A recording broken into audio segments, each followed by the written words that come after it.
जो कैथोड होगा सर वो हो जाएगा ऋणात्मक। एकदम। विद्युत अपघटनी सेल में जब हम विद्युत अपघटनी सेल की बात करें तो एनोड धनात्मक है, लेकिन इसमें गैल्वेनिक सेल में एनोड ऋणात्मक। सो हेलो एवरीवन, स्वागत है आपका फिर से हमारे आज के इस नए लेक्चर में। और आज हमारा क्लास 12th की केमिस्ट्री का जो यूपी बोर्ड या बिहार बोर्ड के बच्चे हैं उनके लिए चैप्टर 2 का लेक्चर नंबर 2 है। इससे पहले हमने सेल पढ़ना स्टार्ट कर दिया था कि एक सेल हमने खत्म भी कर दिया था जो कि गैल्वेनिक सेल था। फुल डिटेल में हमने पढ़ा था कैसे कैसे वो काम करता है, कैसे सेल बनाया जाता है ना, कैसे रासायनिक ऊर्जा विद्युत ऊर्जा में परिवर्तित होती है। आज हम बात करेंगे विद्युत अपघटनी सेल की, जो कि हमारा नंबर 2 का सेल है। विद्युत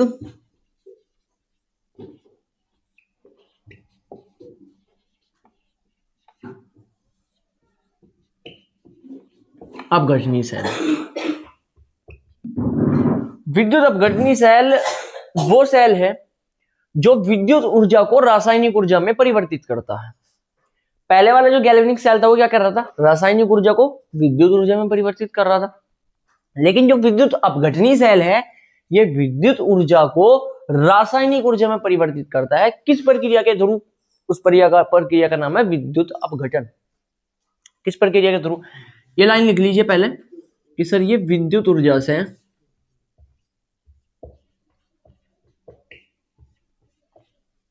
रासायनिक ऊर्जा बना रहा है।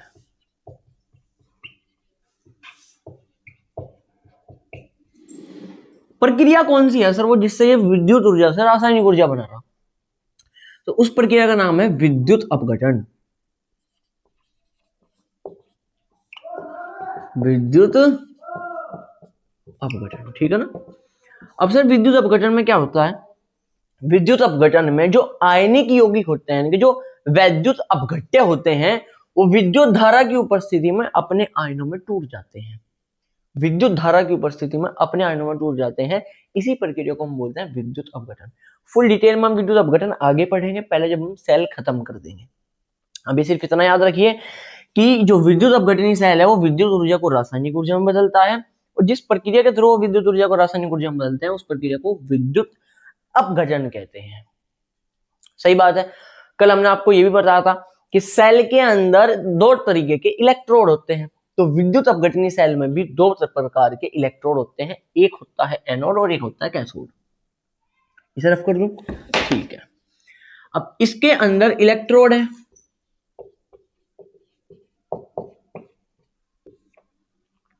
कौन कौन से हैं सर? एक तो है एनोड और एक है कैथोड, ठीक है सर। सर ये जो एनोड है, ये जो इलेक्ट्रोड है, ये धातु की दो छड़ें होती हैं, आपने बताया था बिल्कुल। ये धातुओं की छड़ें होती हैं जो उनके विलयनों में डुबा कर रखी जाती है। बहुत बढ़िया सर, हमें समझ आ रहा। अब पिछले वाले सेल में जब हमने देखा था तो उसमें एनोड कौन था? एनोड था ऋणात्मक। एनोड कौन सा था? ऋणात्मक भाग, जो इलेक्ट्रॉनों को दे रहा था। किसे दे रहा था? कैथोड को। क्यों? क्योंकि कैथोड था धनात्मक। लेकिन इस सेल में क्योंकि ये उल्टा काम कर रहा है, ये विद्युत ऊर्जा को रासायनिक ऊर्जा में बदल रहा है, तो इसके साइन भी उल्टे हो जाएंगे। क्या साइन हो जाएंगे कि सर इसमें एनोड है वो तो हो जाएगा धनात्मक, एनोड तो हो जाएगा सर धनात्मक, और जो कैथोड होगा सर वो हो जाएगा ऋणात्मक। एकदम सही बात है सर, चीजें हमें समझ आ गई। क्या है? एनोड सर धनात्मक है और कैथोड सर ऋणात्मक है। तो सर फिर हम इनकी परिभाषा कैसे देंगे? परिभाषा का मैंने आपको तरीका बताया था कि आप ऑक्सीकरण और अपचयन की क्रिया के आधार पर परिभाषा देंगे। क्यों? क्योंकि सर अगर हम ऐसे बोल रहे हैं कि एनोड उस इलेक्ट्रोड को बोलते हैं जो धनात्मक होता है, ये परिभाषा सिर्फ विद्युत अपघटनी पर लागू हो रही, गैल्वेनिक सेल पर नहीं होने की, क्योंकि गैल्वेनिक सेल में तो ऋणात्मक होता है एनोड। तो इसकी एक नॉर्मल सी परिभाषा क्या होगी?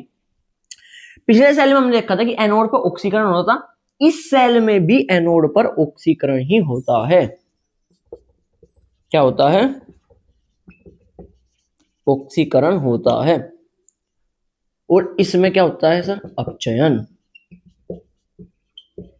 पिछले सेल में भी सर यही हो रहा था, बिल्कुल।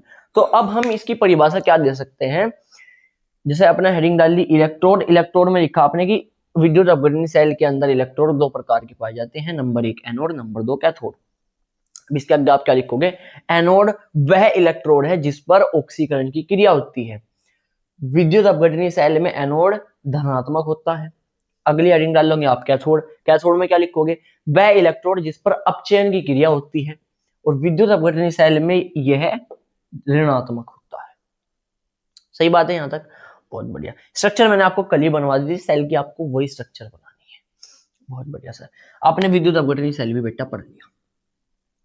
अब अगर आपसे बोला जाए कि गैल्वेनिक सेल में और विद्युत अपघटनी सेल में क्या अंतर है, या गैल्वेनिक सेल में या विद्युत रासायनिक सेल में क्या अंतर है, विद्युत रासायनिक सेल में या विद्युत अपघटनी सेल में क्या अंतर है, तो मेजर से अंतर क्या लिखेंगे हम। सबसे पहला सेल होगा विद्युत अपघटनी सेल, है ना, विद्युत अपघटनी सेल। एक तरफ आप लिखोगे विद्युत अपघटनी सेल,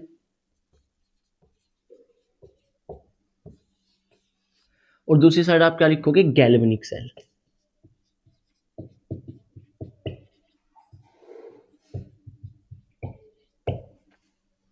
सर विद्युत अपघटनी सेल में हम ये देख रहे हैं कि ये विद्युत ऊर्जा को रासायनिक ऊर्जा में बदल रहा। तो पहला पॉइंट, इसमें विद्युत ऊर्जा रासायनिक ऊर्जा में परिवर्तित होती है, या यह सेल विद्युत ऊर्जा को रासायनिक ऊर्जा में परिवर्तित करता है। विद्युत ऊर्जा को रासायनिक ऊर्जा में परिवर्तित करता है।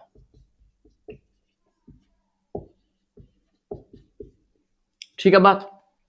गैल्वेनिक क्या कर रहा था सर, गैल्वेनिक रासायनिक ऊर्जा को विद्युत ऊर्जा में बदल रहा था। तो ये रासायनिक ऊर्जा को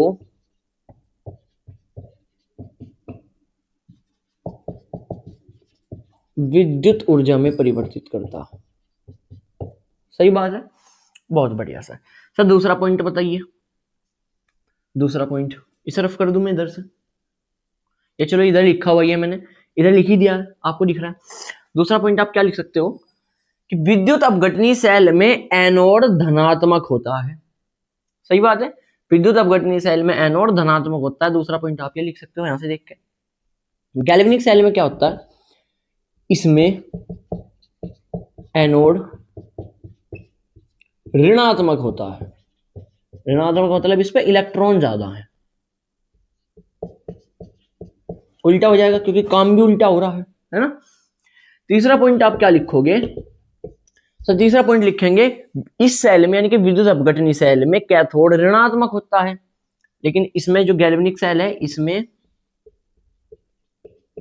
कैथोड धनात्मक होता है। धनात्मक होता है। सब चीजें हमें समझ आ गई, हम अंतर भी लिख देंगे। तो दोनों प्रकार के सेल आप समझ गए। जरा मेजर सा डिफरेंस, एक छोटा सा डिफरेंस है किसका, कि एक तो इनका काम अलग है, काम तो अलग ही होगा तभी दोनों सेल अलग अलग है। जो मेजर डिफरेंस है वो ये है कि इनके बीच की जो साइन है ना, जो इन पे आवेश है वो अलग अलग है। समझो, विद्युत अपघटनी सेल में जब हम विद्युत अपघटनी सेल की बात करें तो एनोड धनात्मक है, लेकिन इसमें गैल्वेनिक सेल में एनोड ऋणात्मक है। कैथोड की बात करें जाए इसमें कैथोड ऋणात्मक है और उसमें कैथोड धनात्मक है। सिर्फ इतना है, काम सेम होगा बेटा। एनोड पे हमेशा ऑक्सीकरण होगा, कैथोड पे हमेशा अपचयन होगा, चाहे वो सेल आपका विद्युत अपघटनी हो चाहे वो सेल आपका गैल्वेनिक हो। सही बात है, बिल्कुल सर, हमें चीजें समझ में आ गई। अब सेल आप पूरा का पूरा समझ चुके हो। अब हम बात करेंगे कि सर अपचयन विभव क्या होता है। इसका कुछ बात मैंने आपसे कल भी करी थी, उन्हीं चीजों को मैं दोहराऊंगा भी। एक बार आप इसे उतार लीजिए, इसका स्क्रीनशॉट ले लीजिए।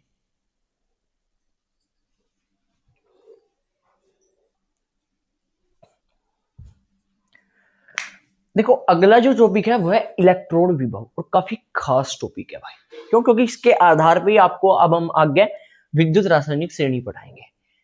जो बहुत से टीचर्स क्या होते हैं, सिर्फ थ्योरी लिखवा देते हैं कि सर पढ़ लीजिए और फिर आगे आपको सीरीज समझा देते हैं, लेकिन वो सीरीज बनी कैसे है, क्यों बनी है, उस चीज को अगर आपको समझना है तो ये समझना पड़ेगा कि आखिर इलेक्ट्रोड विभव है क्या।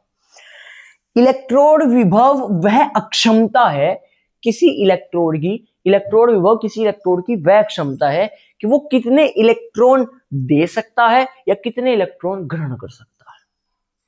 जैसे संयोजकता आपने पढ़ी थी कि वह क्षमता कि वो कितने इलेक्ट्रॉन दे रहा है या कितने इलेक्ट्रॉन ले रहा है, उसे संयोजकता बोलते थे। उसी तरीके से यहां पे भी है कि इलेक्ट्रॉन विभव किसी का वह विभव है, वह क्षमता है कि वह कितने इलेक्ट्रॉन त्याग सकता है या कितने इलेक्ट्रॉन ग्रहण कर सकता है।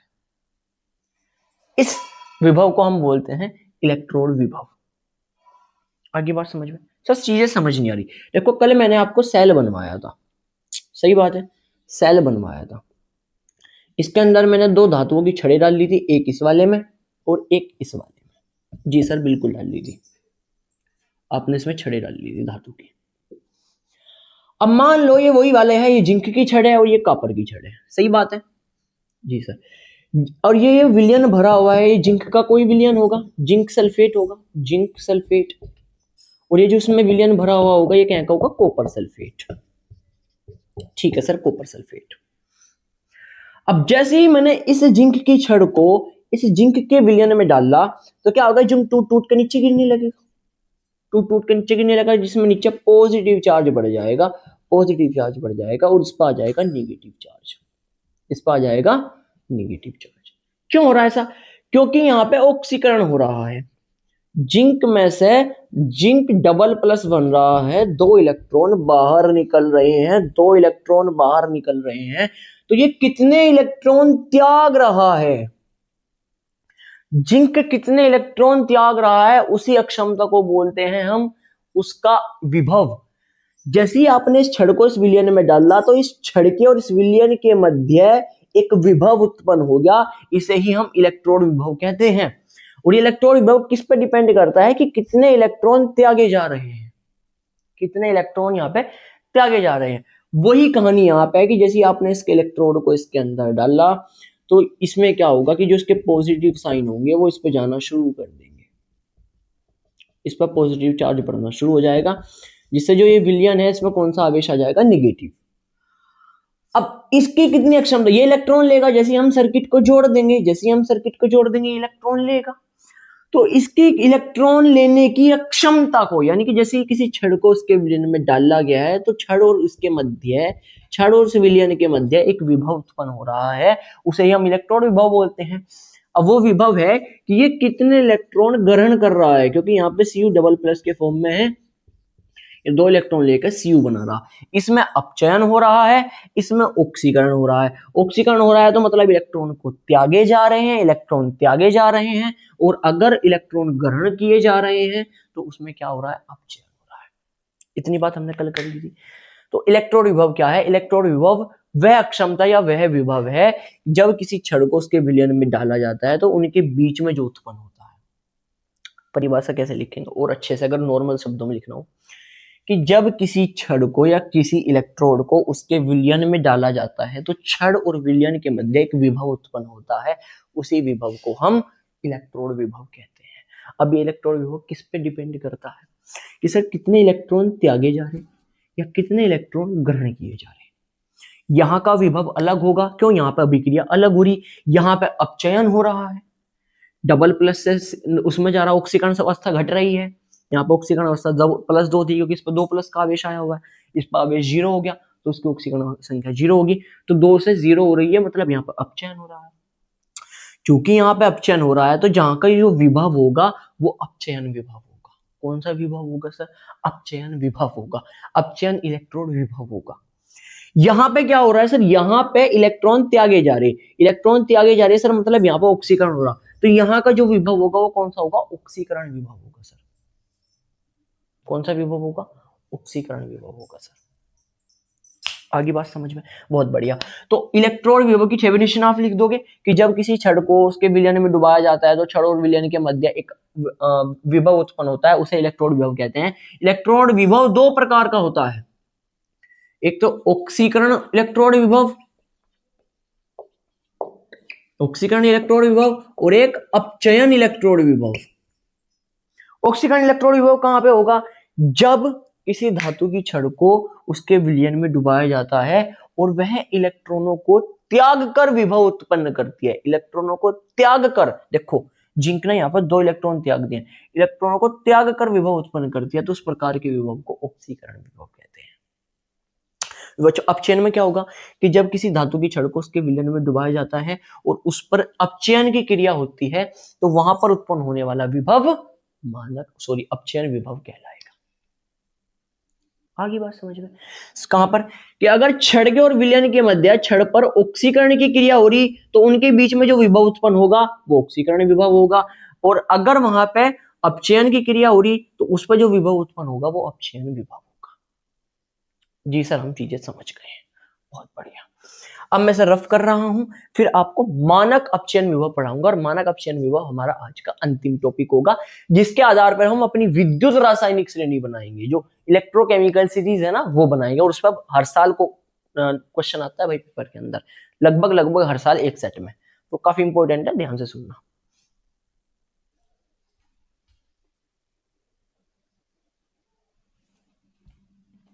तो देखिए, आपके लिए थ्योरी का भी इंतजाम कर दिया, क्योंकि थ्योरी तो आपको लिखनी ही पड़ेगी। कुछ बच्चे ऐसे हैं जो थ्योरी बना लेंगे, जैसे मैंने आपको बोला था, एक्सप्लेन करा था, उसके आधार पर थ्योरी बना लेंगे खुद से। कुछ ऐसे हैं जो नहीं बना पाएंगे, उनके लिए मैंने लिख दिया है।